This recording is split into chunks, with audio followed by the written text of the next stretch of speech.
Welcome to today's edition of Layoff and Employment News with Employment Boost. Today's date is Tuesday, February 4th, 2025.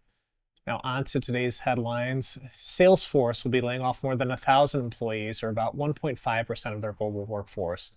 Simultaneously, Salesforce is hiring new staff to sell its new AI products known as Agentforce.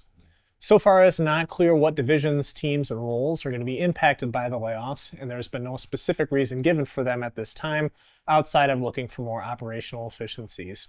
Impacted workers will have the chance to apply for other internal roles at Salesforce, and they laid off around 8,000 employees in 2023, as well as another 1,000 in 2024. Thermo Fisher will be letting go of 300 workers at a viral vector manufacturing facility in Cambridge and Plainville, Massachusetts. The cuts will take place on March 30th of this year. The layoffs come less than 3 months after Thermo Fisher announced the planned closure of its factory in Lexington, Massachusetts, as well as other cuts at Cambridge and Plainville. Drug manufacturing boomed during the pandemic, but has since slowed down. This seems to be a result of that trend. There's been no reporting yet on the long-term plans for Cambridge and Plainville facilities, but it seems possible that they could be shuttered as well. BioWare, the premier video game studio, laid off over 24 employees following the release of Dragon Age Velguard.